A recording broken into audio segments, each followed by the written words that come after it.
Good afternoon, ladies and gentlemen.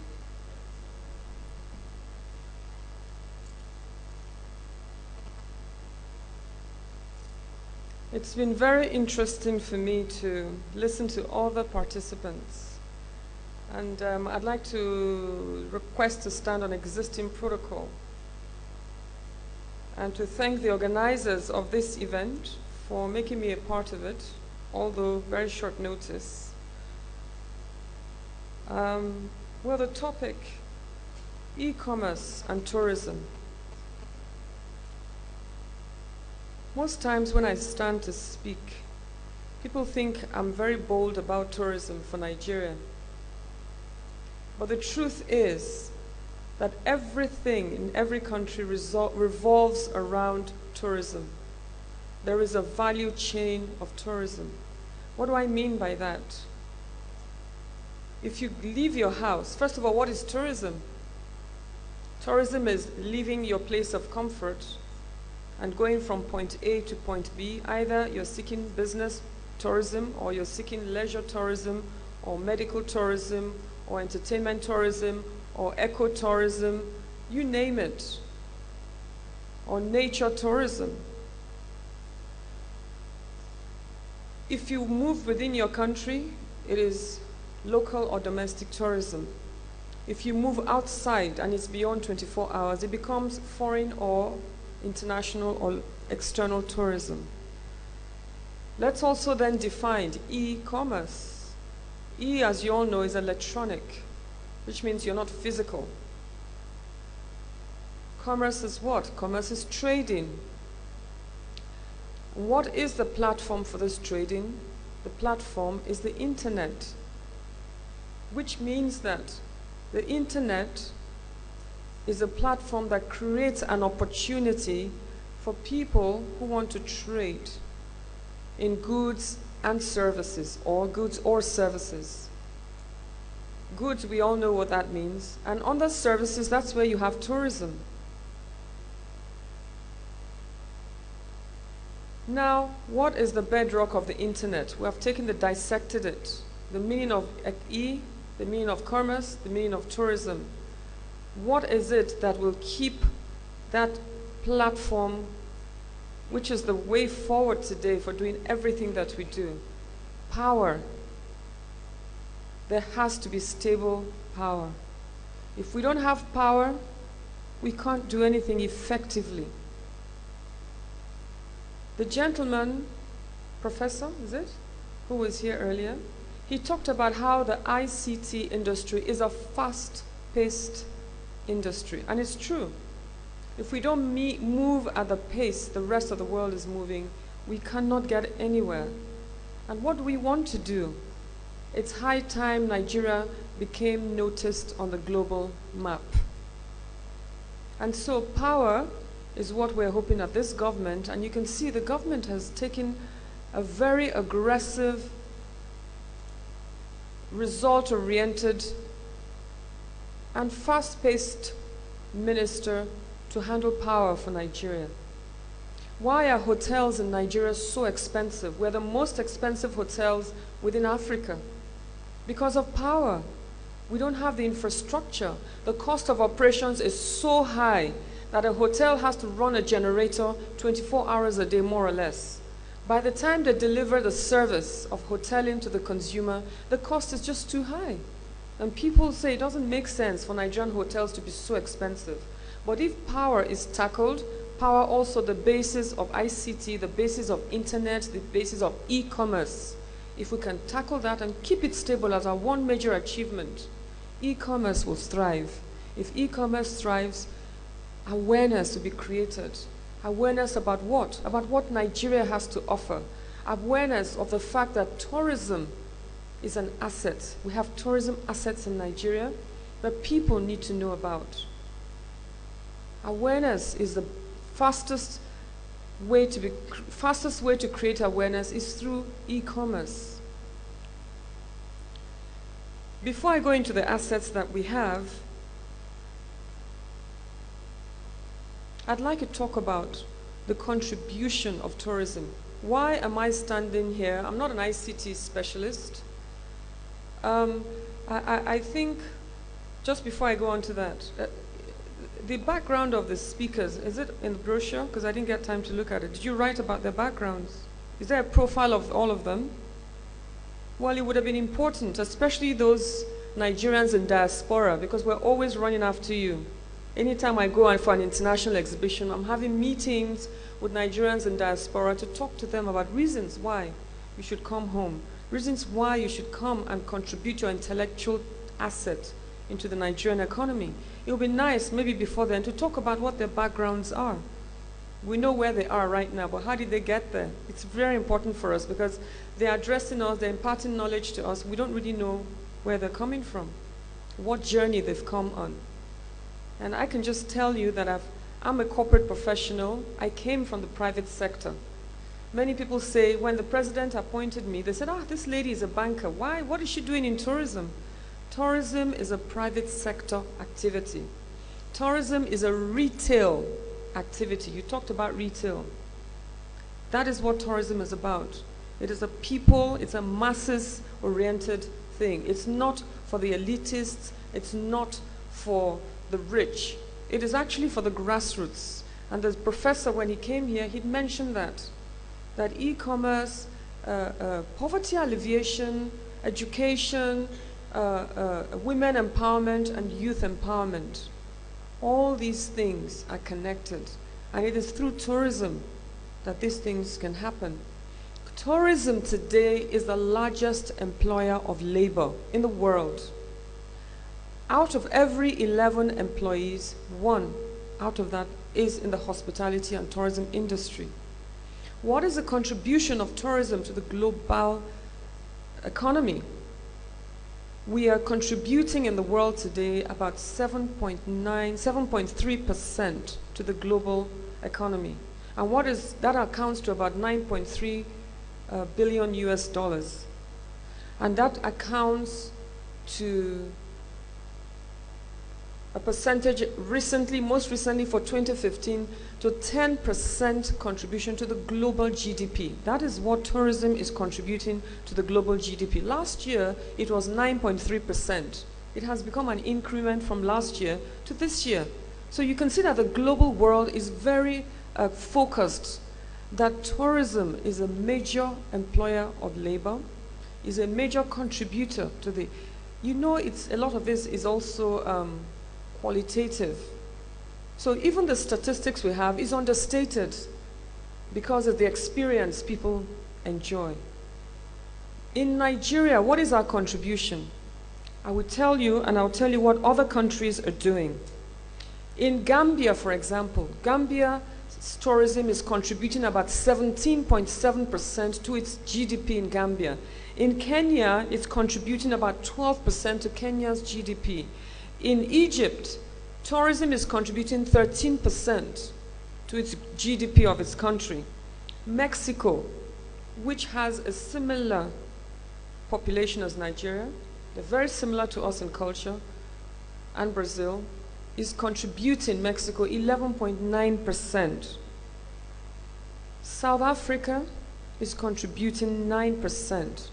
Cuba a year ago was contributing 6% to its GDP. Today, with the opening of all the doors and a lot of things are going on, it is today contributing 10% to its country's GDP. Cuba, how many people are there? How limited are they? Yet, in spite of all the sanctions and all the things going on, they are doing 10% today.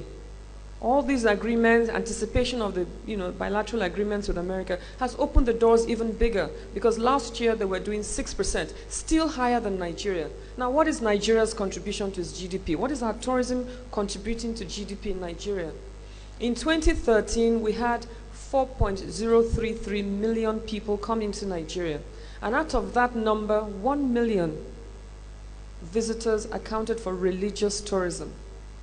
You know that this year that will be hampered because of TB Joshua and the problems he had. So it's not going to be as high as that this year.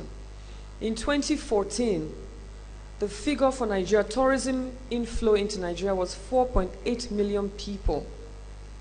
So those figures between last year and this year are hovering around 4 and 4.01. It hasn't left 4%. Compare that to Gambia, 17.7, Kenya, Egypt, 13%, Kenya, 12%, Mexico, 11.9, Cuba, 6, now 10. Where are we?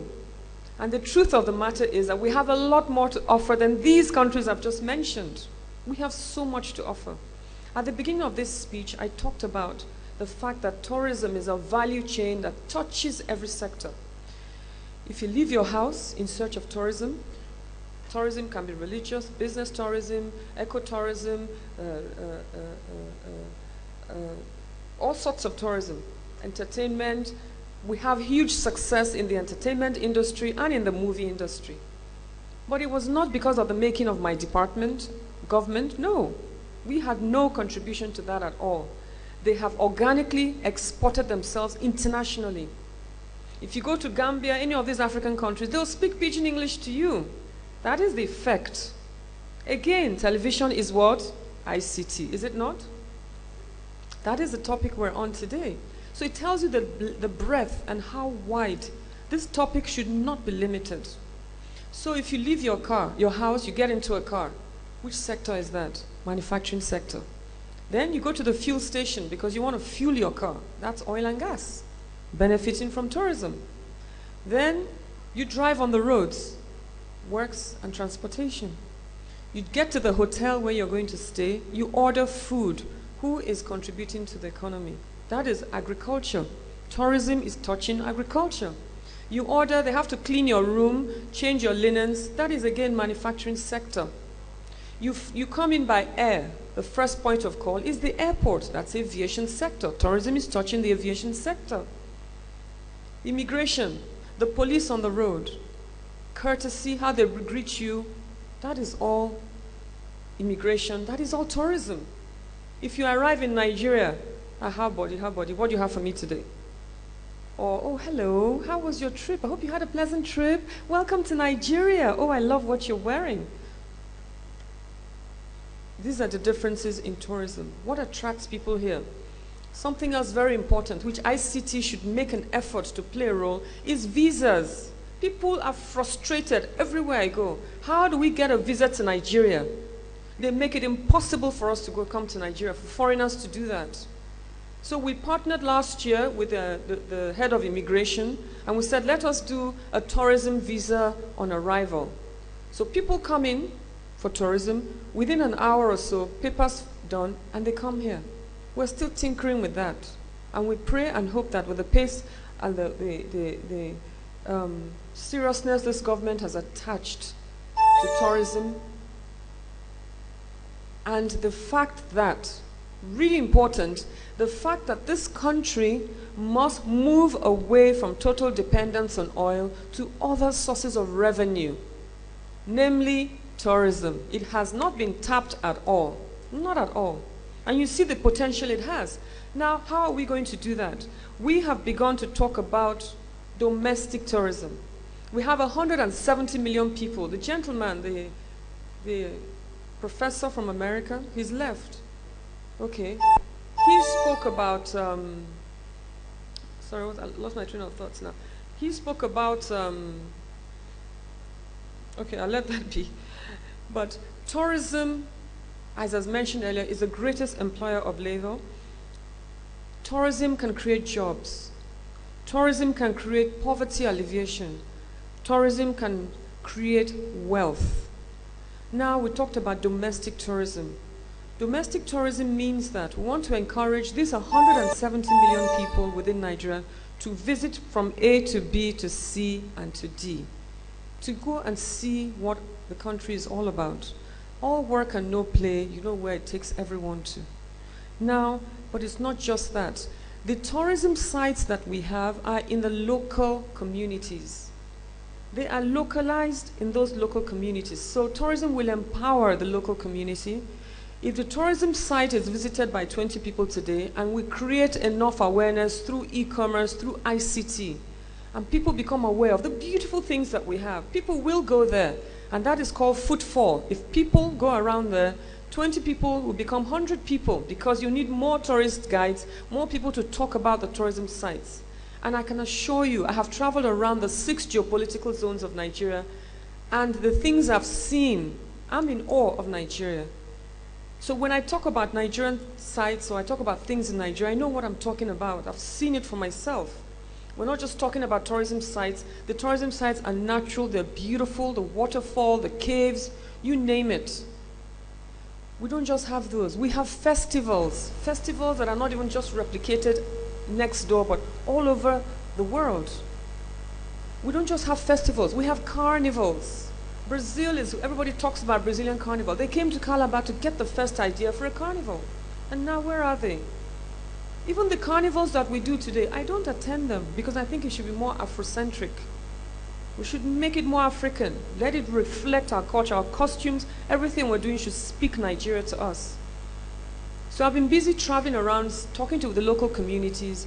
If people visit their local communities, jobs will be created, crime will be reduced. What are people running to the city for? City is no man's land. You get there, you don't know who your neighbor is, you do what you like. When people were in their local communities, if they see you committing a crime, is that not the daughter of Mr. ABC? Is that not the son of living here? They know everybody's history. So before you commit a crime, they will trace it to your family. Who does that in the city? It's a no man's land. If you create jobs in local community by people visiting the local communities, crime will be reduced. Not only that, the urban migration, which I just spoke about, will reduce. So the cities will be less crowded and maybe they'll be cleaner. Then it creates jobs. In addition to that, it unifies us as Nigerians. If I know what your culture is, and if I know what you have, I'm from the East, and I go to the North, and I see all those things, then I'm more tolerant of my fellow Nigerian because I understand where you come from. So the young man also mentioned that we must leverage knowledge assets into productivity that will create jobs, create wealth, and reduce poverty.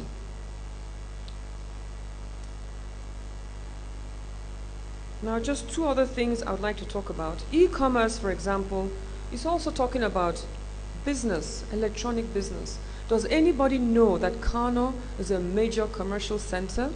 The bridges are incredible in Kano. They have a tourism site, huge, beautiful tourism site, as well as conference centers there. So that is Kano. We have also Lagos as a location for this.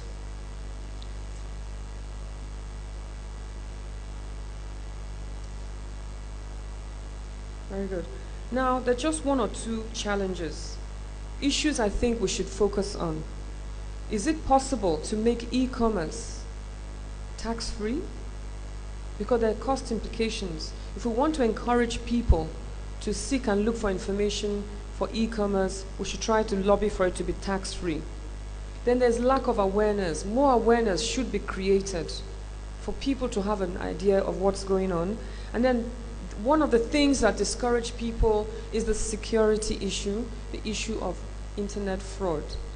I keep changing my email because they keep hacking into my email. So fraud, if we can put in security,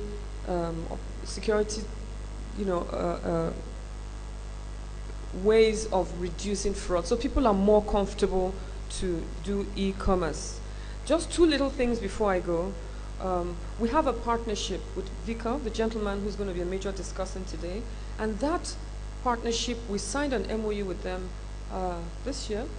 It's this year, no? Or last year? This year, and it's been nothing but motion. It's just been moving from one to the other. He's been a very good partner to us, but what was the partnership about? It was an e-portal. We signed an MOU that he would provide an e-portal and tourism information desks for us at every airport that is major. And in that platform, it is an e-commerce platform. In the portal, we have exhibited the tourism sites in Nigeria. Hotel bookings can be made on this portal. A bus booking portal is there for terminals. Anybody wants to travel anywhere within Nigeria, you get on our portal and you have access to it. Airline tickets can also be booked. So that is e-commerce. We have already started that. And we're already working on a tourism project that will create about 500,000 jobs in Nigeria. Hopefully, this year is gone. We have to launch it next year. So yes, please give him a round of applause, because one of the major challenges we have is we are not able to find conscientious and dedicated Nigerians from the private sector who will willingly reach out to us to partner with us. I'm from the banking sector. I've worked for 28 years. 21 years were spent in banking, 3 years in oil and gas, and 2 years in the manufacturing sector. I was a director in Coca-Cola. She kept calling Coca-Cola. I was also a director in Lafarge Cement manufacturing. I was also a director in oil and gas and rose to an executive director level in the banking sector before the government poached me 2.5 years ago to come and see if I can create change. And what is the game changer here? There is a product which we're going to sell to Nigerians called a tourism bond. And what we want is a paradigm shift for people out there to see Nigeria as an investment haven, but through tourism. Tourism assets will be in an encyclopedia compendium in every state or every zone. For each zone, we'll get the tourism sites that are the best developed, and then we invite foreigners and corporate industries all around the world to come and invest the dollars in here for an investment with a return on investment that will be fixed, and of course we'll have a government to guarantee the bond.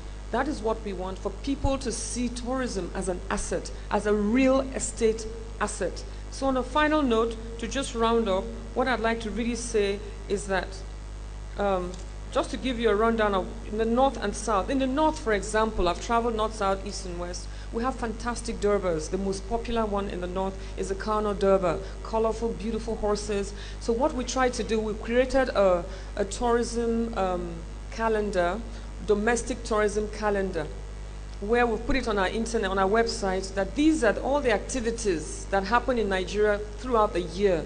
To encourage foreigners or your partners, if you have technical partners, you invite them to come for meetings during the period. So after the meetings, they can go for the tourists to go and have a Durba, or we have Mambila Plateau in Taraba.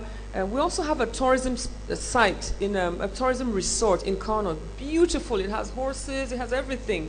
Even you can have meetings there. It has a boardroom, an auditorium, then you take your family with you. They can entertain, they have a children amusement park and everything. It's quite incredible. Then in Adamawa State, we have the Sukur. That's also a World Heritage Site. It has been recognized internationally. Then we have the Argungu Fishing Festival, which is in Kebbi. And if you go to Taraba as well, you have the Highland Tea. I'm sure some of you have heard of Highland Tea. They have a huge plantation worth your visiting. It's really beautiful. And then we have the sports tourism in Kaduna. That is excellent. And then Benue State, for example, has the best cultural troupe in Nigeria. We used to have a president whose wife never traveled abroad without the Benue State cultural group, because they were the best. They are the best in Nigeria. Then if you go to the south, in the south, we have the Calabar Carnival, we have Tinapa, even Akwa Ibom. For this, the organizer of this event, you should go and look at the e-library. The governor of Akwa Ibom visited that. They have an e-library in addition to other things they have there. And then we have Benin. We have the Benin Kingdom. Then in the west is very advanced. The west, we have Osun Osogbo Festival, which is also another World Heritage recognized festival. We have the Shango Festival from Oyo State. That is a festival that is celebrated in 43 countries in the world today. Brazil, Argentina, Spain. Brazil, as you know, they have Yoruba. We have interlocked cultures and everything. That's Shango Festival. Then you have in Lagos, you have the slave trade relics, where you see the point of, it's beautiful. Go by boat, don't go by air. Don't go by road. Go by boat. It's a beautiful ride. And as you're coming back, you'll just see the sun setting, and it's just so beautiful. You can take photographs and all that. In Lagos also, we have the Eyo Festival. Then Ondo State is incredible. There's a direct flight from Abuja to Ondo State. You have the Idonre Hills. Idonre Hills has now become Idonre Resort. I opened a resort for them. I visited them in 2013. Within a year, they developed a huge resort. You have a hut on top of a tree, and then you use a drum to knock on the door. It's really beautiful. The toilets, everything works. Water's working. It's beautiful. Then you have Idonre Hills, which is different. And they have what you call the Mare Festival, which is, I think, every November. People all over the world. Mare stands for mountain, athletics, you know, different sports.